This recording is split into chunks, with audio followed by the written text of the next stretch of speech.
Well, good evening, everyone, and welcome to a new live episode of He Said, He Said, He Said, a look at the world from a seasoned Black man's perspective.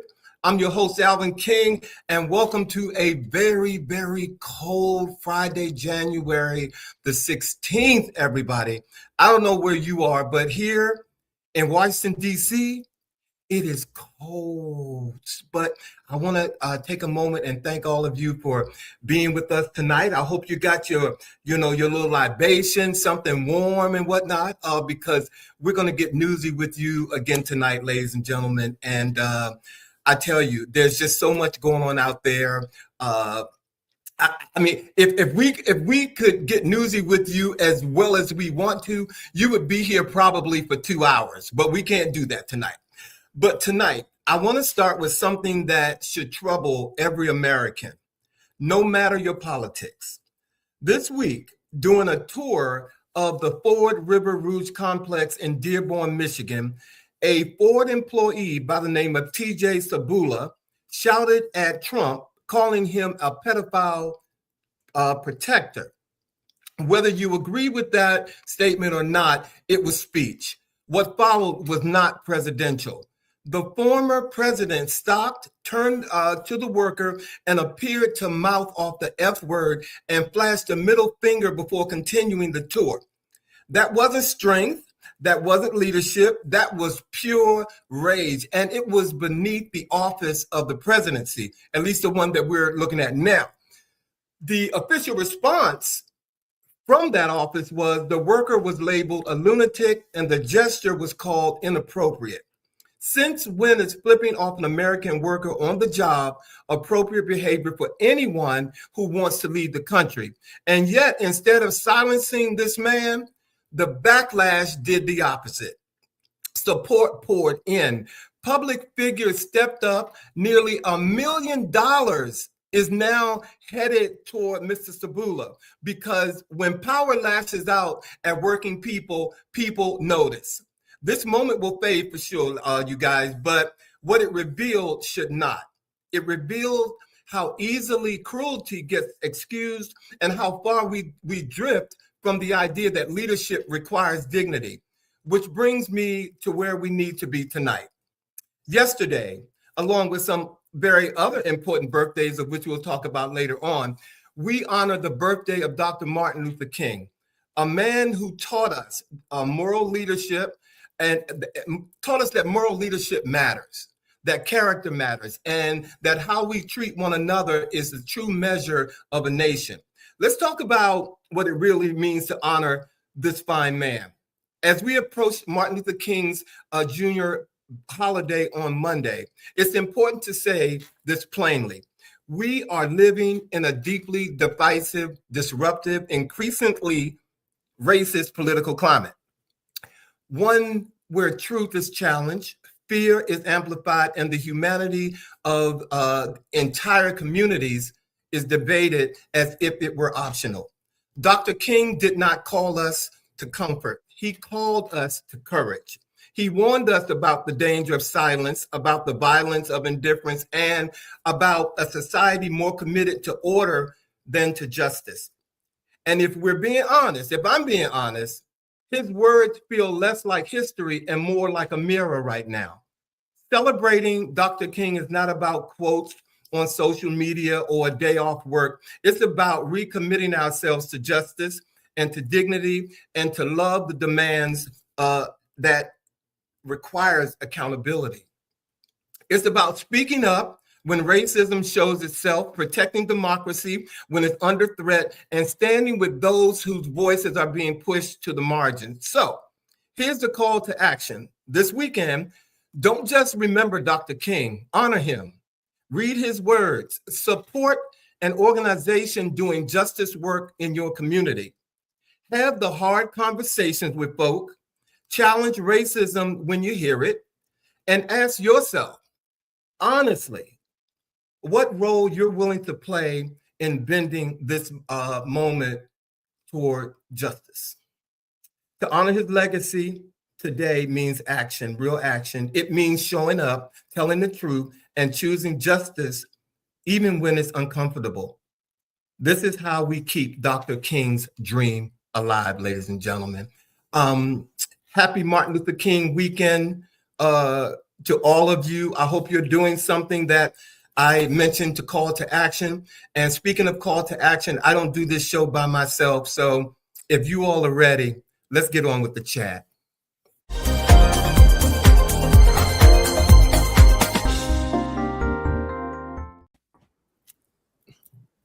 Gentlemen. Good evening. Good evening. How are you? Well, thank you. Glad it's Friday. Yes, all is well. I'm enjoying a 5-day weekend. So yes. Yep. You said a 5-day weekend. A 5-day Say it weekend. again. I'm enjoying a 5-day weekend. Oh, a 5-day week. So you've been off, or you're going to be off more than Monday? I've been off since Wednesday and not back until Tuesday. I guess it's one of the benefits of being a DC government employee. Okay. All right. Well, welcome to the show tonight. And as I mentioned to the viewers who chimed in when I gave my opening monologue, we have a birthday person amongst us. It's not just Dr. Martin Luther King, but he was born on his birthday. Same day. We're celebrating Bobby's birthday. So happy birthday. Thank you, my brothers. Thank you very much. And thank you to everyone. Yesterday was a very busy day because I did go to work, but I felt very, very much loved. I felt the love from near and far. And yeah, it was a great birthday. Number 65. So look at here we are. Look, as my relative elder says, look at God. Look at God. Look at God. Look at God. So thank you, everyone. Appreciate it. Thank you, guys. Happy birthday. I hope you're doing something good this weekend too. Yeah, a couple of meals with some friends, being taken out to eat some good food. So yeah, I'm grateful. I feel very, very blessed and grateful. Happy to be in my home, and all is good. But thank you. Amen. Well, let's say hello to some of these people who showed up to celebrate you tonight. There's a group of everybody on here. We got George Pringle. Thank you for being here. Rose is here tonight. Michelle Bowie, I think I know her real good too. Rick Irick is here. Thank you, Rick. You always show up and make me feel happy. Kendall is here tonight. Thank you, Kendall. Monica Pleasant. Michelle Sims is here. Herbert Wilson is here. Rodney is here from Philly. Come on, Philly. Hey, Rodney. I love you guys. And you know what? I don't get a chance to say this, but to all the folks who are on YouTube watching us that we don't see. Yes. Thank you all. Thank you all. Thank you all. Okay. So for those of you who haven't been watching us since we came back on season 5, for our chat, we have a topic that we present to you guys so that we can engage the viewers. And I'm going to tell y'all right now, this topic that we have this week, I'm going to be honest with you, it was a bipartisan decision. Totally a bipartisan decision. So, all right, family. So tonight we're going to talk about dating expectations and yes, pets. I'm talking about those four-legged things that love you unconditionally. And I'm talking about specifically cats. Here's the question of the night.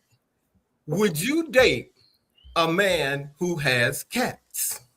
Now, before anyone laughs or go cuckoo or whatever, okay. This isn't really about cats.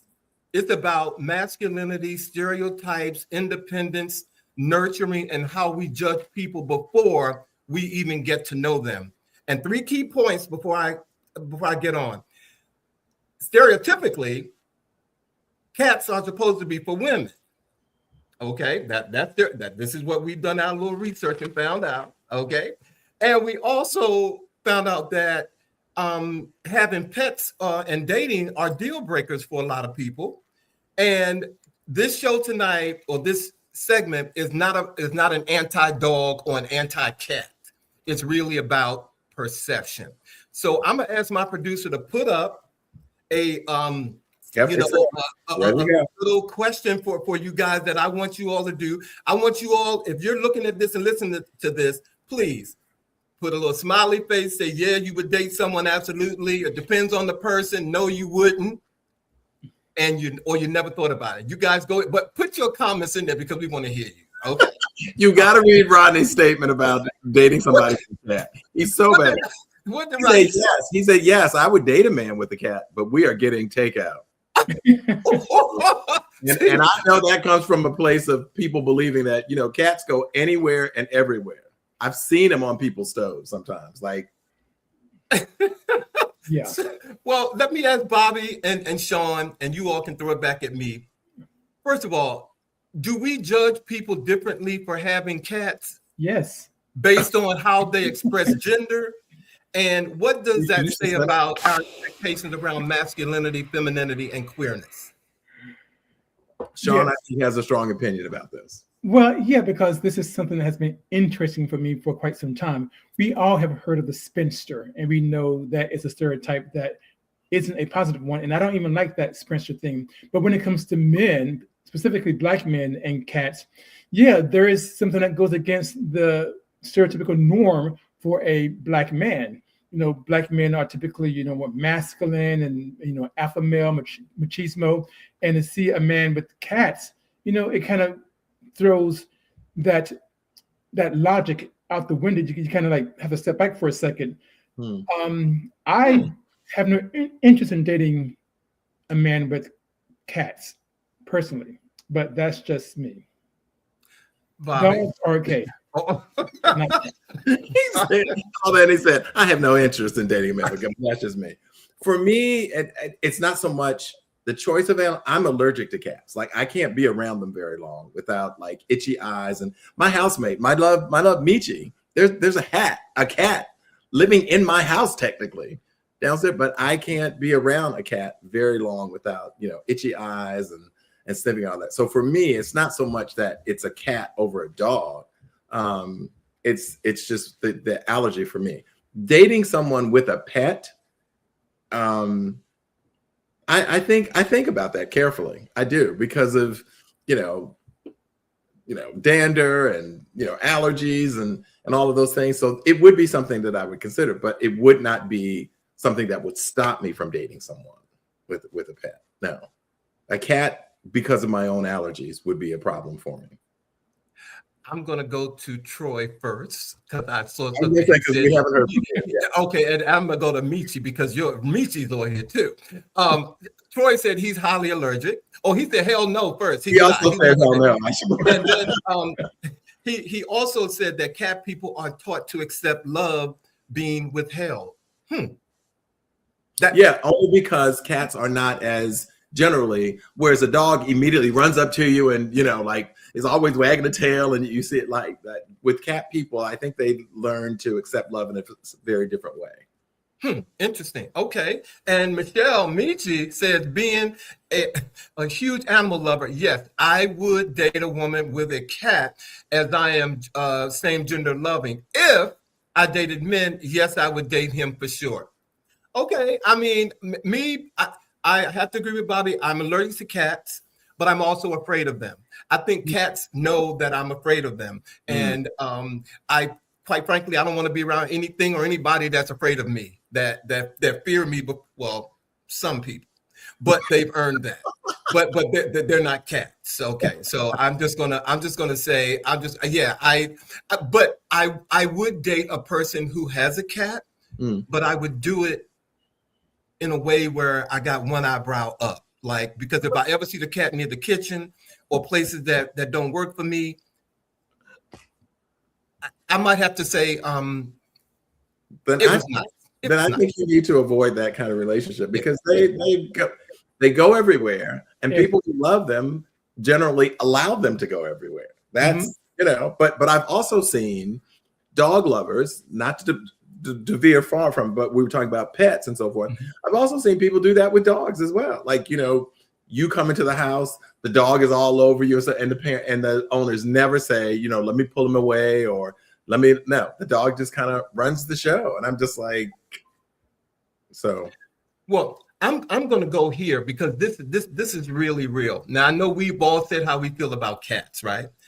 But would your opinion change if the man was emotionally available, financially stable, clean and responsible, gentle but confident? And you know, they ain't a lot of them. So I'm just saying, would your mind change if they had those characteristics? That's a tough one, Alvin, because again, for me, cats are not like other pets. Cats are, in some ways, like an Aquarius. Like me, I'm an Aquarius, fiercely independent. Okay, and there's people who are very, very clean with their homes and their clothing, and they keep the animals of any type off the stove or the dining room table. To answer that question, I think that I still would be somewhat hesitant if they had all those qualities. Now, there's an exception to every rule, and I'm open to that. I'm sure it is. I'm sure it is. It's called bank account too. But, okay, I'm sure it's called what? It's called bank account. Okay. Yeah, but if you ever been around cats for a long period of time, and I had to babysit for some friends of mine on Capitol Hill, and they had a cat. There are things you start to notice and see, like hairballs and how they clean themselves and where they go to take care of themselves, et cetera, and so forth. And then there's that odor that comes from the kitten litter and what have you. We get it, Shawn. We get it there. He is speaking for himself, because I'm not going to have cat lovers of America coming after me. Correct. I don't know who you're talking about. Peter, it's him. Exactly. It's him, Peter. It's him. Okay, no. Thank you. We just want, again, this was a bipartisan discussion.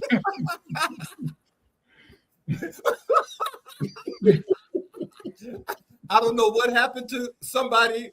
I know I'm alone in this. I don't know, but it was. I'm just glad. We gotta. There's so much trifling news out there right now. We gotta have a laugh, ladies and gentlemen. Yes, so, Lord.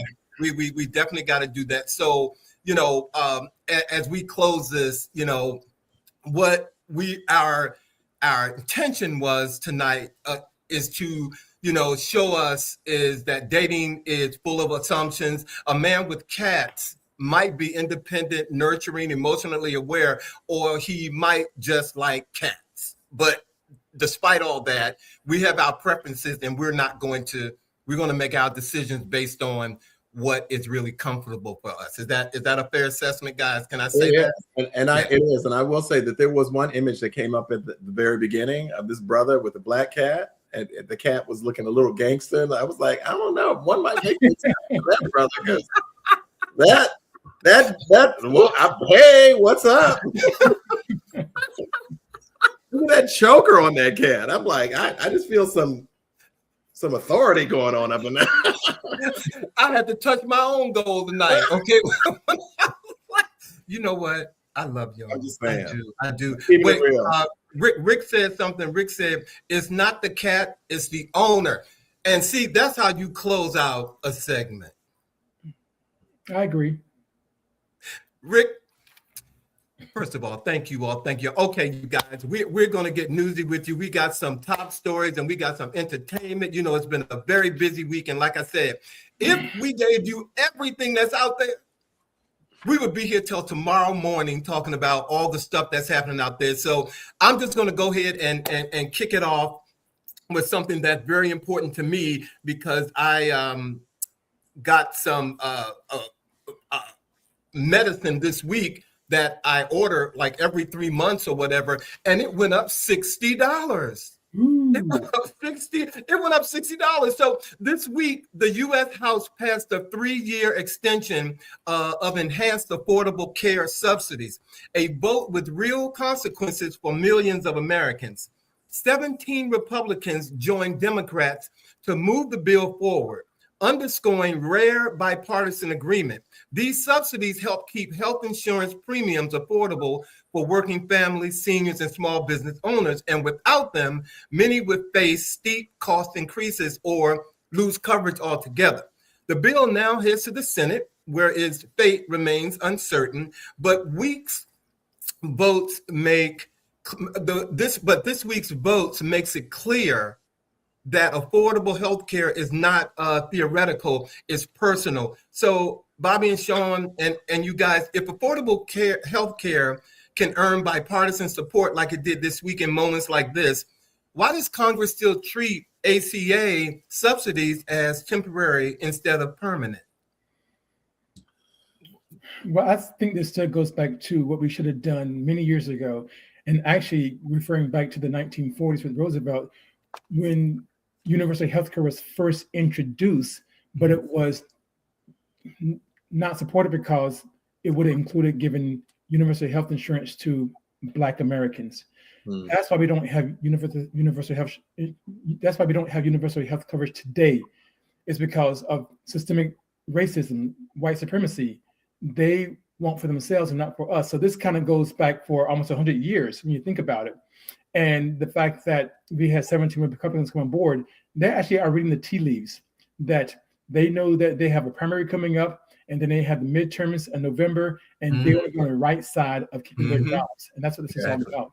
Yeah, I wish that the motivation were really rooted in the reality of really trying to serve the American people as opposed to trying to save their seat.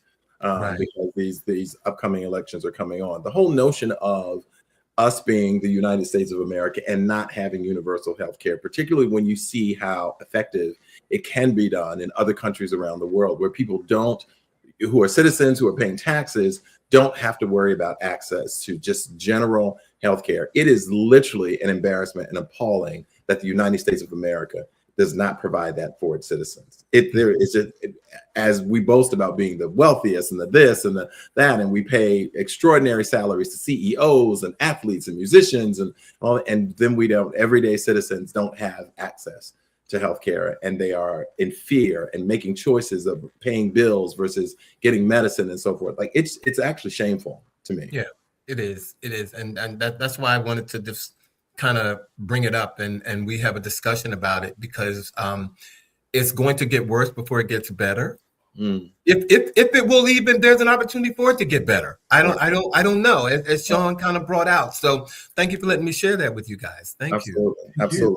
So I'm going to take us in a slightly different direction, where people are standing up and using their voice to resist something that they believe in. So FIFA has scheduled an emergency meeting after more than over 16,000 fans have canceled pre-booked tickets to the 2026 World Cup on Monday, January 12th. On Monday, citing concerns over the host nation's policies and practices.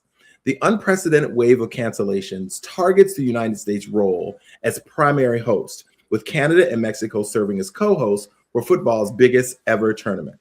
Now, influencers have driven the online campaign, encouraging fans to withdraw their bookings in protest of President Donald Trump's controversial foreign policy decisions, particularly the seizure in Venezuela, the president there, and aggressive trade embargoes.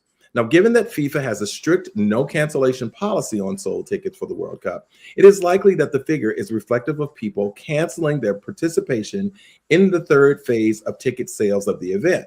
Now, either the random draw selection process or purchase via member organizations.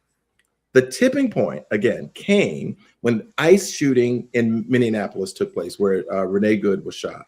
A protest erupted nationwide. International outrage followed. Online people urged one another to not watch, in their words, watch a blood-soaked football game, and to treat the United States exactly as Trump has treated other nations, as a place to avoid. Across the social media platform, the message is blunt. Hashtag boycott World Cup until the Trump regime is gone.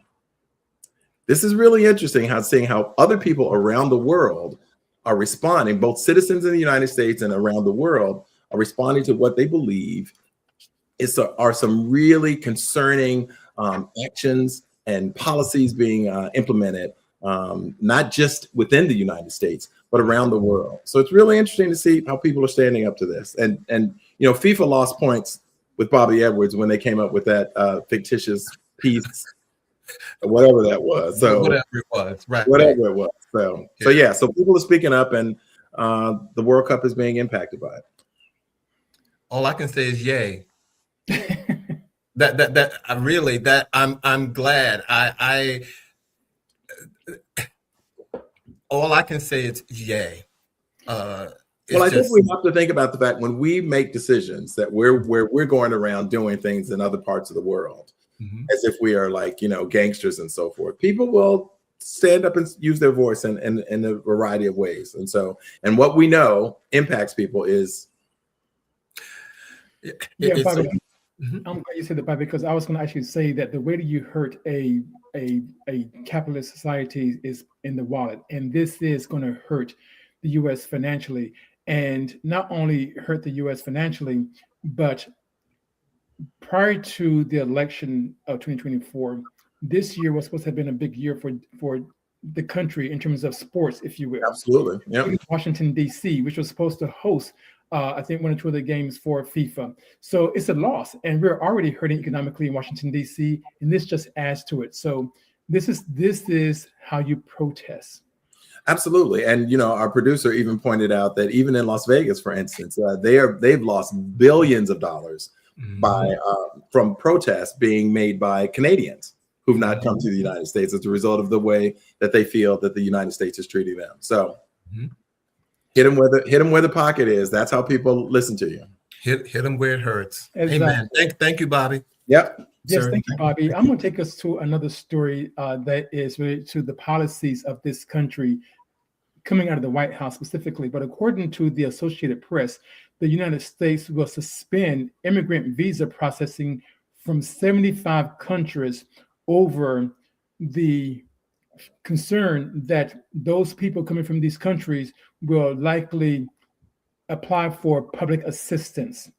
Now, this decision stems from a policy that came out actually in November, but it would not go into effect until looks like it's January 21st is when this policy, when the embassies around the world will start this process of being more strict about who can get a immigrant visa. Now, this is not to be confused with visas for work or for tourism. This is strictly for people who are basically trying to seek asylum.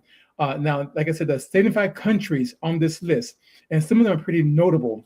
Countries like Afghanistan, the Bahamas, Brazil, Colombia, Cuba, Eritrea, Ethiopia, Ghana, Haiti, Jamaica, Iraq, Kuwait, Nigeria, Pakistan, Russia, St. Lucia, Cambodia, Somalia, Thailand. But what's not on the list is what's interesting to me. For example, Mexico is not on the list. Venezuela is not on the list. China is not on the list. The Dominican Republic is not on the list.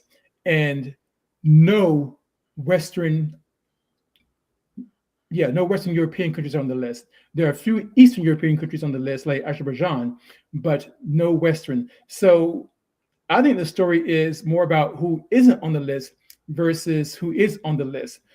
This is clearly a way to limit who can come to this country. Now, with that being said, and some of you all may not like what I'm about to say on this, I do think that this is a policy that might play well with some folks in the African-American community, because if you recall, one of the issues that came out of New York was this notion that immigrants were getting a lot of public funding. And if you're paying attention, the Orange Man is trying to adopt some progressive policies from Mondani and from Bernie Sanders and from Elizabeth Warren. So I don't know what's going on. I don't know if this is part of that, but this is something, but this immigrant policy is something that I think is going to actually spread. So what do you guys think? What do you guys think about the countries that are not on the list versus countries that are on the list? Well, go ahead. But first, I want to say, first of all, good reporting. Thank you, Shawn. Thank you. I certainly think you raise a good point that, what's not there is very telling as well. Very telling. There's a very clear sense of Black and brown people in particular. And this whole notion, perpetuating that the notion that they are the only people that would apply for assistance in one way or another. Right. What you and I both know is that when people are in the country and they are not fully legalized, they do not have access, first and foremost, to health care and all of those things. And so for me, it is a smokescreen of perpetuating racism and discrimination in a legalized way, if you will. So I agree with you. They're coming out with a list like that, and then in the very same breath, inviting people from South Africa who happen to be white, who've been benefactors of apartheid system. Come on over. You can come on over. You're good with us. Do you think those people are not coming over, and then some of those applying for assistance as well? Exactly. Yep. So Also, I know this isn't part of the script, but release the Epstein files. Okay. Release the Epstein files and stop all this other rubbish. I'm doing all this other stuff. Okay. I'm sorry. Let's carry on. Carry on. Carry on. So as we talk about kind of like smoke and mirrors and resistance and so forth, many of you know, here in the District of Columbia, one of our great national facilities of art has been going through some changes. And of course, I'm talking about the Kennedy Center here in Washington, D.C.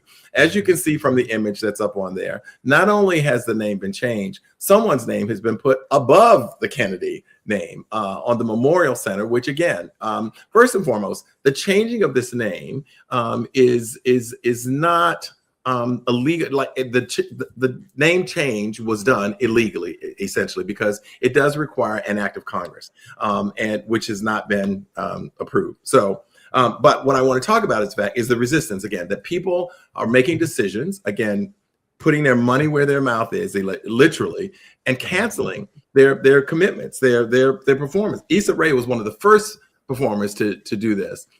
But even traditional performances by the National Symphony Orchestra, the Washington Opera, since the 70s have been like consistent players. Alvin Ailey, Hamilton. They're just a broad range of artists. The cast of Les Mis that are just simply saying, we are not doing it. We are not going to participate in this building under this administration, the way that it is treating, first and foremost, this facility, but also really making changes to the board, just the whole notion of where they're saying that diversity is something that they are not interested in. And so people are responding by canceling and moving to other venues. So resistance. I don't know if you heard, but I mean, and I don't know about you, Shawn, but I know Bobby has gone in the past. Every year for Martin Luther King's birthday weekend, they have the free Freedom Ring concert at the Kennedy Center. It has now moved. Yeah. And I think this year, for those who live in the Washington, D.C. area, is at the Howard Theater. And that was a free event, but you got to pay this year.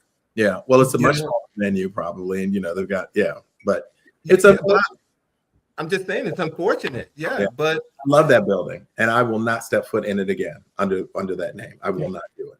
Well, like I said before, this is art. When artists protest in this way, it is art in action. Well, excuse me. I want to say hello to A.K. Moore, who snuck up in here. Good evening to you, my brother. Thank you for joining us tonight. I want to share something with you guys that I don't think is getting enough attention over the Christmas holidays. While I was away in Atlanta, I joined a Facebook page about the Vietnamese Buddhist monks and their 2,300-mile pilgrimage from Texas to Washington, D.C. to spread peace, love, and kindness and compassion. Right now, the monks are walking, as I said, more than 2,300 miles here to Washington, D.C., carrying no political agenda, only a message of peace, love, and kindness. The pilgrimage is a sacred practice rooted in Vietnamese Buddhist culture, reminding us that peace is not something we demand, but something, that we live. Yet in a world that we live in right now, you guys, fueled with outrage and conflict, this quiet humanitarian act has received little to no attention at all. And perhaps because it challenges us to slow down, reflect, and just choose empathy over all the noise and crap that we keep hearing in the news. I joined a Facebook page for the monks, and I watch them and I follow them because I think again, this is such a beautiful humanitarian thing that's happening. I know nothing about their culture per se, but just the fact that they're doing this and watching some of their behavior and how they conduct themselves, it's so beautiful to watch. So, you guys, what does it say about society when acts of peace like this, and compassion struggle to get the attention while conflict seems to dominate the headlines all the time? I think you know what it says. You think? Yeah. I think when you think about how many people were up in arms about a pastor's wife's dress. Come on, bring it home. Okay. And here are people who are literally walking to inspire and encourage peace. Walking. And some people don't even have any idea that it's happening. Some of the images have just been extraordinarily beautiful, and seeing some people along this journey who have come out and met them and offered kindness back to them or gratitude for what they're doing. All I would say is, as someone who has read a lot about Buddhism, I highly recommend that you read Hermann Hesse's book called Siddhartha. This is their culture, it's just their history. So again, the book is called Siddhartha by Hermann Hesse. I highly recommend it. Well, look at what Troy just shared. And Shawn, you might want to put that in the chat and have Norman to pull that up and put that book up there, because I can't remember what you said. I'm gonna have to look at the show again. So you might have to put it up there. Troy said one of the monks was hit by a car and had to have his leg amputated. That is true. Yep. And do you know what? They stopped for a minute. He got his leg. They waited, and he got his leg. He got some attention to his leg, and he started He continued the journey. He's now back on their walk. Wow. Yeah. Wow. And Bobby, you said something because you brought up the dress. Thank you, Troy. You brought up the dress. Not one pastor is bringing this up. Yeah. I'm sorry. It's an extraordinary. It is literally when we often ask ourselves, what would God do? This is the thing that God would do. Right. This is exactly what Jesus did. People are not talking about it. Okay. Right. All right, guys. Okay. Yeah. Go. We gotta keep going. Chatty Cathy's. Good grief. All right. Go ahead. I'm sorry. So we all are familiar with what's going on in Venezuela, but we also know that the opposition party to Nicolas Maduro was a woman by the name, or is a woman by the name of Maria Corina Machado. I hope I'm not butchering her name, but Maria Corina Machado was given the Nobel Peace Prize back in October, and she was in Washington D.C. and she gave her Nobel Peace Prize to someone, okay, in the White House. She gave it to the Orange Man. Now, the Nobel Institute said that it cannot be given away. You cannot give away the Nobel Peace Prize. You cannot share it, and you cannot transfer it. Although Machado still went ahead and gave the Orange Man her Nobel Peace Prize. We don't know if she gave him the prize money that comes with it, which is $1.17 million. But people are asking, why did she give away her Nobel Peace Prize to the Orange Man? Well, we know that he's been wanting this for a long time because former President Obama received the Nobel Peace Prize in his first year in the White House. And the White House did confirm that they would keep the Nobel Peace Prize that was given to the Orange Man. And what did Miss Machado get in return? She got a gift bag, and we don't know what was in that gift bag. Quite a small gift bag that had the Orange Man's signature on it. So what do you guys think? Again, according to USA Today and other resources, she gave the Orange Man her prize because she wants to be president of Venezuela. But as we know right now, the Orange Man and his team, they are supporting the current administration in Venezuela, which is now being held by the interim president, Delcy Rodriguez, if I'm pronouncing her name correctly. They are supporting the current administration according to based upon if she does what is right. If you remember, when she took over leadership, The United States administration was like, we will support her as long as she does what's right. Essentially, do what we tell her to do. And she's doing that because we are selling the oil right now from Venezuela. And this person who literally gave someone else her prize, and this person, the sadness is seeing this person smile, like they actually, like if you've seen the images of them holding the Nobel Prize, they are acting like they actually received the prize. And I love that the committee was immediate in saying, you can give him your prize if you want, but that does not make him the recipient of the prize. Like all he does is he has your prize because he doesn't. His name will never be on the list as a recipient. It's like you went to an auction and bought somebody else's prize because his name will not be on that. It's not his. It's somebody gave it to him, but it's not his. All I can say, next. It's a mess. Absolutely next. Okay. So you guys, real quick, last week I brought up in my intro about with Renee Good being killed by ICE.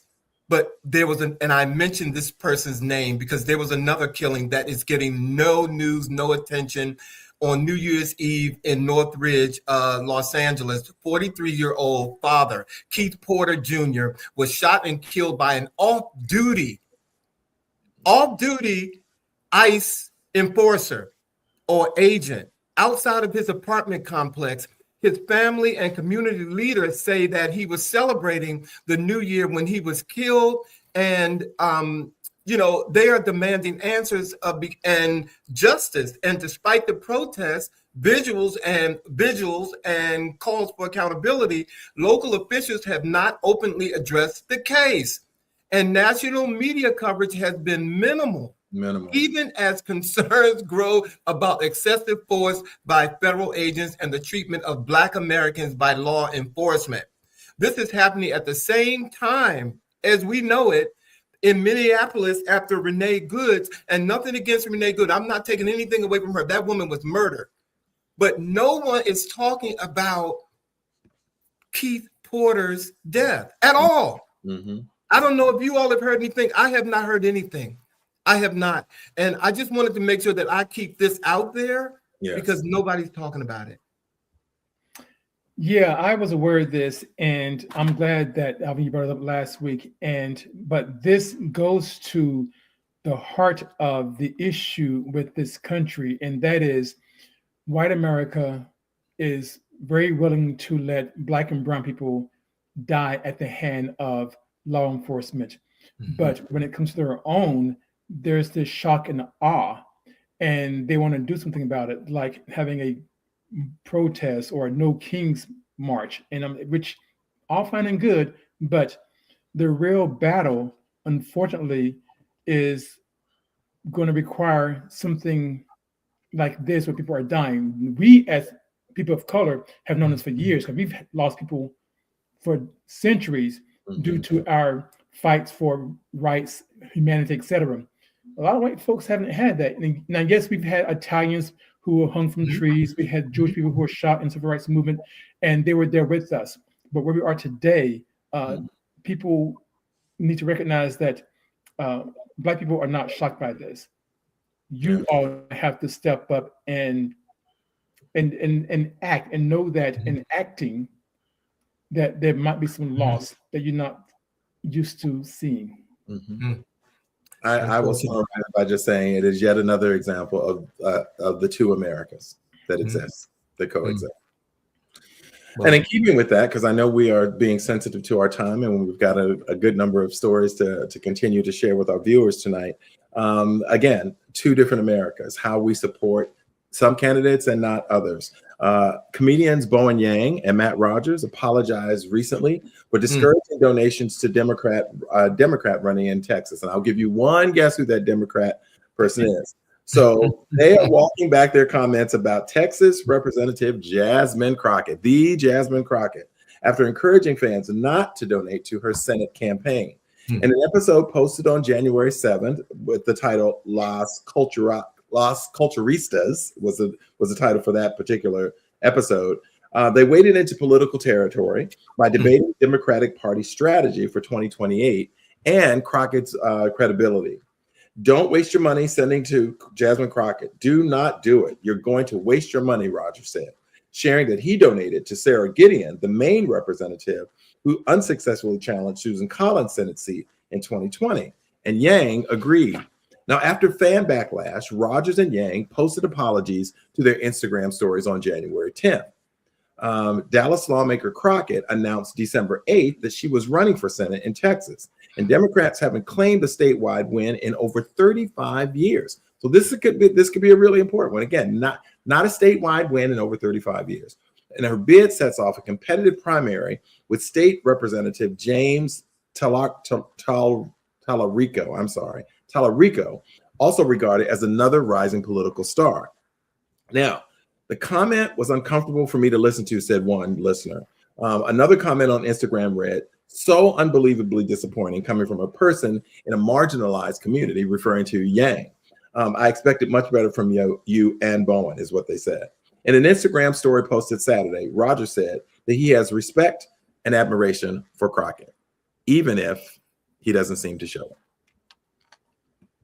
I'm so glad that we have a time limit on here because and I have to rise to the highest level of professionalism possible, not to say how I really feel about them, those two, and that whole interaction. And it is worth noting that these elections in Texas have particular significance and importance because of the redistricting and a lost seat in Texas. So there are many implications from someone discouraging someone in this way. Well, and they got it wrong in the sense of them, how you talk about politics in this way regarding people of color, Black people, particularly Black women, because you've all heard me say, maybe on this podcast, that I support Jasmine Crockett and I will be donating to her campaign. But looking at the 35 years in Texas politics, I don't think she has a great chance at winning the Senate seat in Texas. I wish I was wrong in saying that. I think we should still support her financially and knock on those doors and do all of that. And this could be the year. This could be the year that she breaks that 35-year trend. But looking at history, if a white Democratic man couldn't beat Ted Cruz, I don't think it's a question of whether or not the odds are against her. I think it's about what we do to actually support people who are trying to speak up and represent us. Yeah. People would have never thought that Georgia would have ever turned blue, and it did. So it can happen. Yeah, it can happen. But it won't happen if we don't support her. That's what I know. Exactly. And I'm donating. I'm glad you said that. Our producer noted that, because of redistricting, her seat is going away. And also, to close, if I may, I'm glad that President Obama didn't think that way when he ran. Yeah, because we would never have a Black president if you don't do it. So no, do what you got to do, Jasmine Crockett. All right, guys, thank you. Ladies and gentlemen, that was our top stories. Now we're going to move real quick into some entertainment because it's been a very, very, very wonderful, crazy week. And it started off with the Golden Globes, of which, we love us some Golden Globes. And it was really fun, and we're going to talk about more of that. But one of the things that caught my attention was this year, they also introduced their first ever podcast award. And Amy Poehler won for her podcast called Good Hang. Congratulations, Amy. But here's the thing that I had a problem with. What did you have a problem with, Alvin? That problem was who decided which voices were worthy and all of that. Most of the nominees came from they were already wealthy, well-connected creators who influenced podcasts, including those led by women and people of color. They were all absent. And in this climate, built on accessibility and storytelling from the margins, this felt less like recognition and more like gatekeeping to me. As podcasting is exploding, as we're trying to do right here, it just felt like something was missing. And I'm like, I ain't taking nothing away from you, Amy, but there was a lot of rich white people in that category. And I was like, I didn't like that.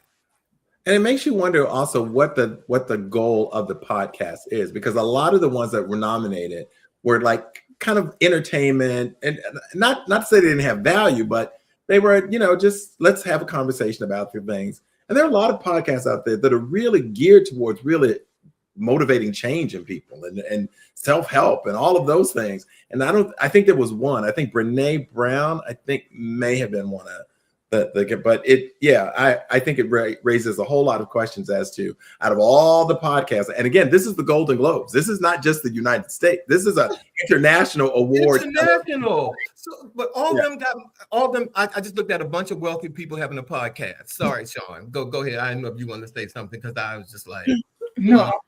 All I would say is that the same people who are gatekeeping regarding this new category at the Golden Globes are the same people who did some gatekeeping when it came to the movie, the motion picture, the phenomenal film Sinners.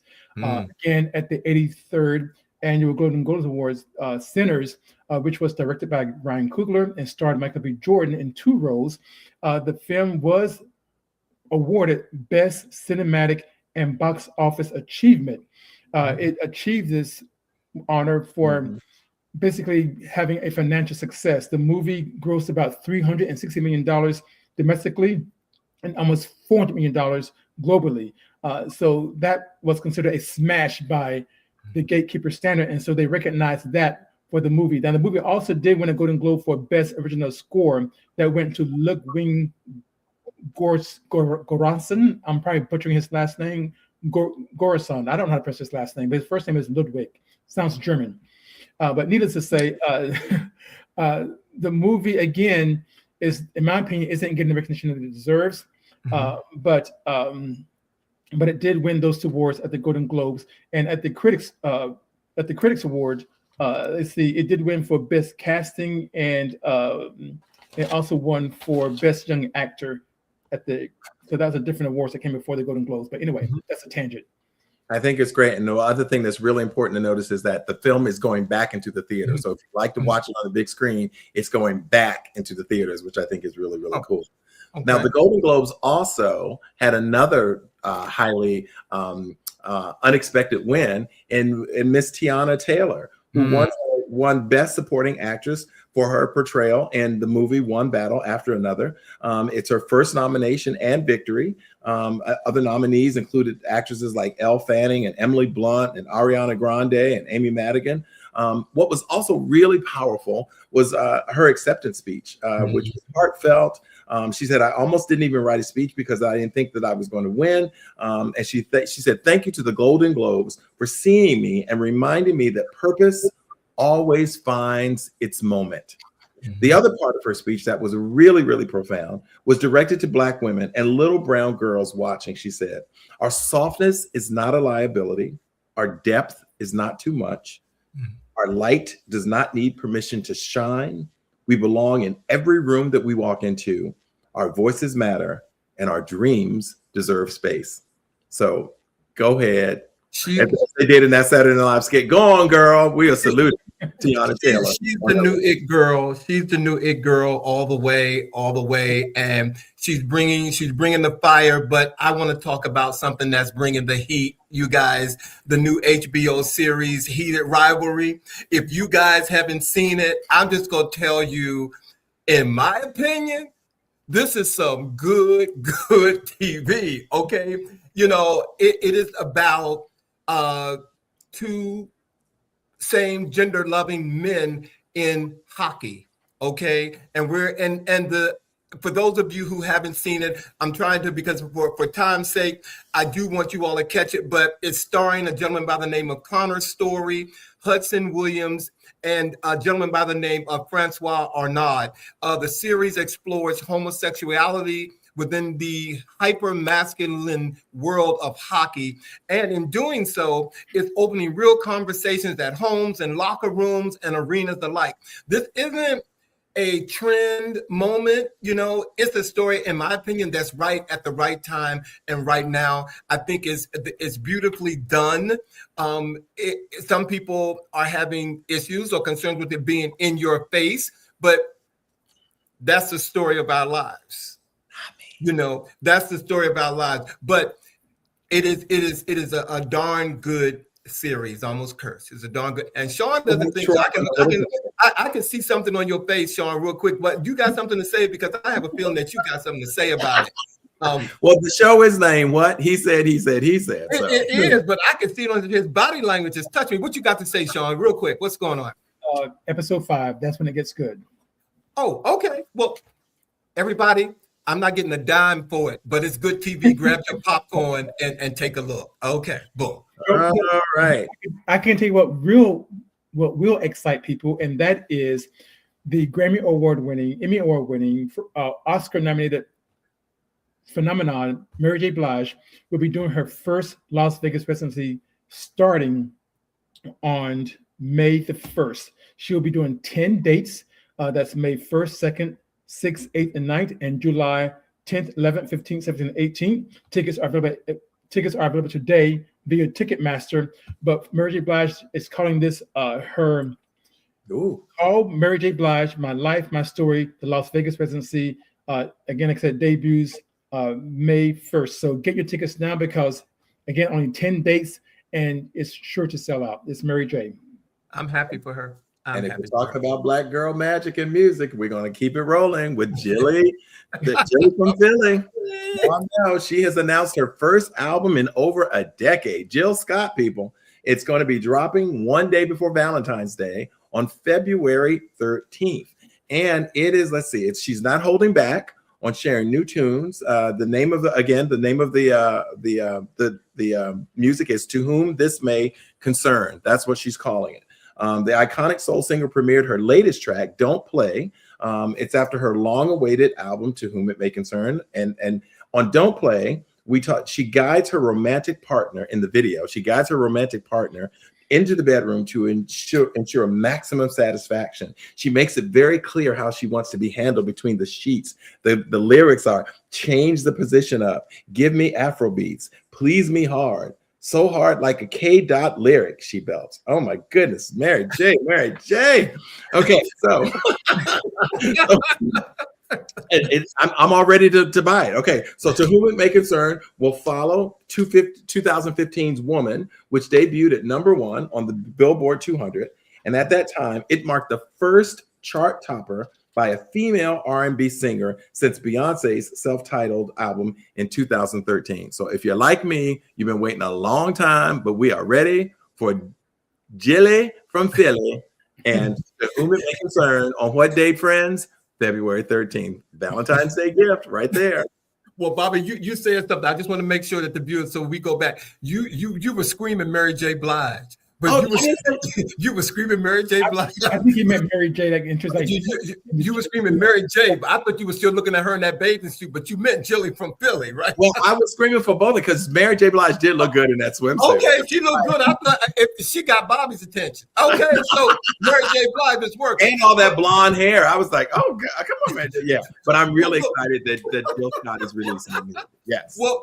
Look, you guys, we didn't have much time, but we definitely wanted to do something. So if you all are ready, we just got a brief little something that we want to do in the pop-up.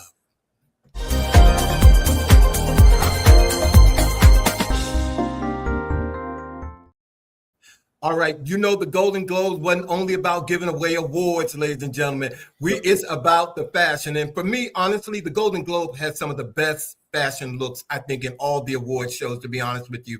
And so we're going to kick it off. We could only pick one for the sake of time. So, Bobby, here's yours. Here's mine. Now, first of all, I'm not a big fan of the Kardashians and Jenners. I've never watched any of their shows or whatever, but I love a good dress that's fitted and really complements a body. My vote, Kylie Jenner. I think this dress is stunning. It is beautifully tailored. The accents of the beading and so forth. So again, we're moving quickly. Kylie Jenner was my vote for the Golden Globes. Thank you, Bobby. And mine, I gave it to Tiana Taylor. There were others, but I gave it to Tiana Taylor because I don't know. All of these girls must be looking at RuPaul's Drag Race because they are putting hips on side of their dresses. Okay, this ain't all her. I just want y'all to know that. Huh? But she's doing it and she's doing it well. She's the new it girl, and she showed up and she showed out at the Golden Globes and she took home the award. And she's in Chaparelli. And for me, there's nothing better than a good-looking, handsome black man in a nice black suit, and that is John Legend in this outfit from the Golden Globes. A simple black excellence, black man, black suit. What more can I say? Black on black. Black on All black. I can say, he looked good in this picture, John. That's a good picture right there. Yeah, that's legendary. You could have left your wife on the red carpet and went and taken a picture, but you didn't do it. But thank you guys, ladies and gentlemen. We have gotten to the end of our show. We have gotten as newsy as we can with you tonight, and we definitely thank you all for being here on this wonderful cold evening here in Washington, D.C. at least. Next week, you guys, we are going across the continent, and we have invited a gentleman by the name of Dr. Kamisi Adebisi from Nigeria, and he has a web series called Boys Like Us, okay? And he's going to be with us next week to talk about, I mean, there's a lot to think about when you're talking about doing a series like this and you live in Nigeria. So he's going to be with us, ladies and gentlemen, next week, and we cannot wait to talk to him. And before we close, our words of the week. Not everything that is faced can be changed, but nothing can be changed until it is faced. And those are the powerful words of James Baldwin as we close tonight, ladies and gentlemen. And I just want to wish everybody a happy Friday. Shawn, Bobby, and viewers, thank you all for joining us tonight. Thank you. Absolutely. Love Baldwin. Anything Baldwin says, you know. You got it. Well, again, thank you all for being here, and we look forward to seeing you all next week on the next episode of He Said. He said. He said. You all have a good weekend. Thank you, guys. Bobby, have a great birthday. Thank you, guys. Love you. Appreciate the love.